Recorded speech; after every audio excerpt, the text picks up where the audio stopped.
इस समय बंजार विधानसभा क्षेत्र के विधायक सुरेंद्र शौरी हमारे साथ हैं। और सर, 2 सालों का कार्यकाल सुक्खू सरकार को हो चुका है। ऐसे में बंजार विधानसभा क्षेत्र में कितना विकास हुआ है और अगर कमियां रह गई हैं तो कितनी हैं?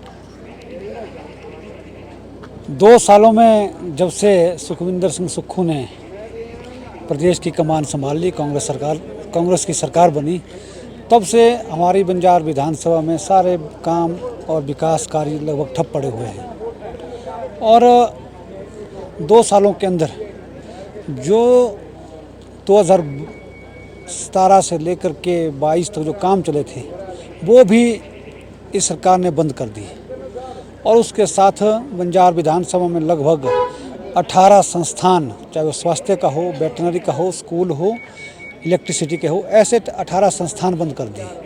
तो मुझे लगता है कि जो 2 सालों के अंदर जो विकास होना चाहिए था उस तरह से कुछ भी नहीं हो पाया है। और देखिए, इस बार का बजट बंजार विधानसभा क्षेत्र के लिए कैसा था? चूंकि आपने सदन में भी ये बात उठाई थी कि विकासात्मक कार्यों को तरजीह नहीं दी जा रही है। मुख्यमंत्री तो सेशन में कह रहे हैं कि छोटे क्षेत्र से लेकर बड़े क्षेत्रों तक हमने हर समाज के अंतिम व्यक्ति तक पहुंचने की कोशिश की है। तो आपको क्या लगता है कि बंजार विधानसभा क्षेत्र के हिसाब से इस बजट में क्या कमियाँ थी? बंजार विधानसभा के लिए जो विकास के नाते आगे बढ़ना था, उस नाते चाहे वो टूरिज़्म का क्षेत्र हम लेते हैं, कोई नई योजना नहीं कि आखिर बंजार पूरी विधानसभा टूरिज़्म के नाते आगे बढ़नी चाहिए। जैसे इन्होंने कांगड़ा के लिए या अन्य स्थानों के लिए टूरिज़्म के लिए बजट रखा है, उस नाते मुझे लगता है कि पूरे कुल्लू जिला में भी संतोषजनक नहीं है, लेकिन बंजार का तो कहीं नाम नहीं है। और उसके साथ जो हमारे बंजार विधानसभा के अंदर पूर्व के कार्य मतलब काम हुए थे, उसको भी ये सरकार आगे नहीं बढ़ा पा रही है। उसका एक छोटा सा उदाहरण मैं लारजी का देना चाहूँगा। लारजी में टूरिज़्म डेस्टिनेशन नई राह नई मंजिल से हमने डेवलप किया था और 2 सालों से वो वैसा ही पड़ा हुआ है। वहाँ वाटर स्पोर्ट्स होनी है, जेटी पॉइंट बन गया है, स्पोर्ट्स एक्टिविटी के जो इक्विपमेंट है वो सारे आ चुके हैं और एक आलीशान कैफेटेरिया लगभग 7 करोड़ की लागत से बना है, उसका संचालन भी अभी तक ठीक से नहीं कर पा रहे हैं और ना के बराबर है। जबकि वहाँ पर स्थानीय लोगों को रोज़गार मिलना था, टूरिज़्म का एक केंद्र वो बनना था। और उसके साथ सैंज क्षेत्र के अंदर अपार संभावना है, गढ़सा क्षेत्र के अंदर पैराग्लाइडिंग कोई आगे नहीं बढ़ा पा रहे हैं, यानी कि किसी भी तरह की कोई एक्टिविटी नहीं है। और दूसरा, बंजार के लिए जो बहुत सारी सड़कें हैं जो हमने एफसीए करने के बाद नवार्ड तक पहुंचाई है, वो सारी डीपीआर जो इन्होंने नवार्ड से वापस प्लानिंग में बुला ली है। और बड़ी मेहनत के साथ हमारा फर्स्ट क्लियरेंस करने के बाद कई गांव ऐसे जुड़ने हैं, लेकिन अब मुझे लगता है कि वो सड़कें भी अब नहीं बन पाएगी जब तक वो सड़कें नवार्ड से सैंक्शन होकर नहीं आती है। इसलिए इस बजट के अंदर इस बजट के अंदर बंजार विधानसभा के लिए कोई बड़ी योजना नहीं है। और देखिए, जिस तरह मुख्यमंत्री ने सेशन में भी बात की, तांदी गांव को लेकर भी हाल ही में चर्चा हुई थी। तांदी गांव में आगजनी की घटना भी हुई थी, पूरा का पूरा गांव जलकर राख हुआ।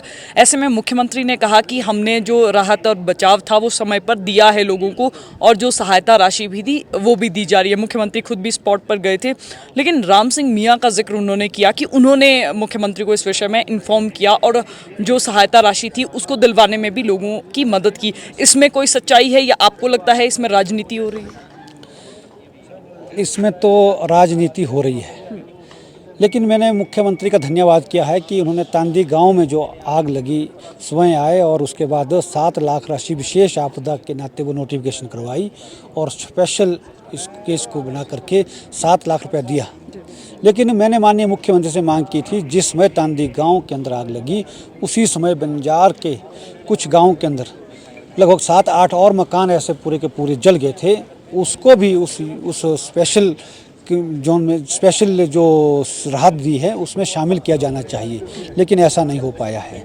लेकिन ये स्वाभाविक है कि जब कोई बड़ी घटना घटती है प्रदेश का मुख्यमंत्री स्वयं उस स्थान पर जाते हैं। जब मलाना में आग लगी थी, जयराम ठाकुर भी वहाँ मौके पर गए थे, लेकिन इसमें मुझे लगता है कि एक जनप्रतिनिधि का दायित्व है और उसके साथ जो हमारी मांग थी उसको भी मानना चाहिए था, क्योंकि घर तो उन लोगों के भी उसी समय वैसे ही जले और पूरी की पूरी संपत्ति उनकी भी नष्ट हो गई।